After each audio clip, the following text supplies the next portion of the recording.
Assalamualaikum warahmatullahi wabarakatuh. Di sini saya akan menjelaskan tentang John Locke, seorang filsuf dari Eropa abad pertengahan. John Locke adalah seorang filsuf yang lahir di Brighton, Inggris tanggal 29 Agustus 1632. Ia meninggal di Highclere, Inggris pada tanggal 28 Oktober 1704. Dia bersekolah di Westminster pada tahun 1647 dan mendapat beasiswa bersekolah di Oxford. Dia berpendapat tentang dua pengalaman, ialah lahiriah dan batiniah.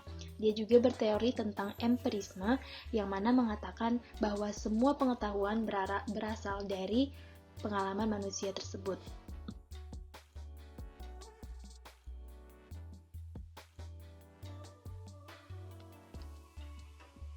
John Locke adalah seorang tokoh pendekatan teori empirisme yang mengatakan bahwa semua pengetahuan berasal dari pengalaman manusia. Ia menolak teori rasionalisme yang mengatakan bahwa pengetahuan berasal dari akal atau rasio yang dimunculkan oleh Descartes. Locke juga menolak anggapan bahwa manusia dengan pengetahuan bawaan yang dibawa sejak lahir.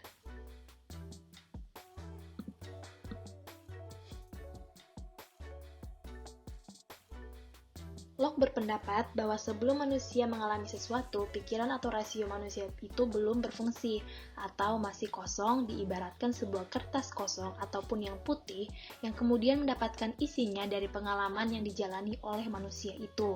Ialah disebut dengan teori tabula rasa.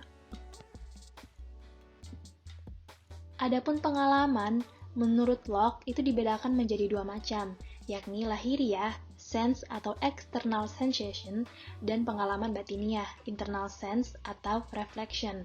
Pengalaman lahiriah adalah pengalaman yang menangkap aktivitas indrawi, yaitu segala aktivitas material yang berhubungan dengan panca indera manusia.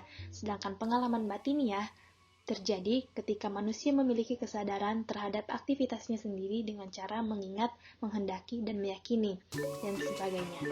Kedua bentuk pengalaman manusia inilah yang membentuk pengetahuan melalui proses selanjutnya.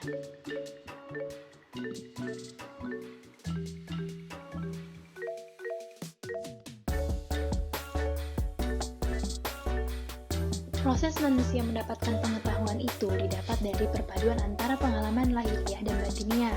Dari kedua perpaduan pengalaman tersebut diperoleh apa yang disebut dengan pandangan-pandangan sederhana, seperti pandangan yang hanya diterima oleh satu indera manusia saja, misalnya warna diterima oleh mata dan bunyi diterima oleh telinga. Pandangan yang diterima oleh beberapa indera, misalnya saja ruang dan gerak. Pandangan yang dihasilkan oleh refleksi kesadaran manusia, misalnya ingatan. Pandangan yang menyertai saat-saat terjadinya proses penerimaan dan refleksi, misalnya rasa tertarik, rasa heran, dan waktu.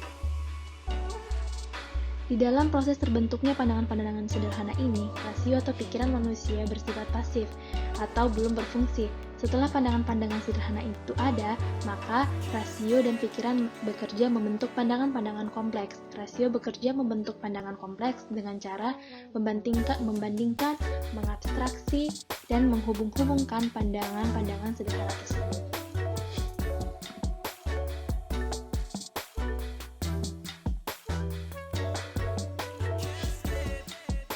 Itulah tadi teori-teori yang dicetuskan secara psikologi oleh John Locke. Lebih dan kurangnya mohon maaf. Terima kasih sudah menonton.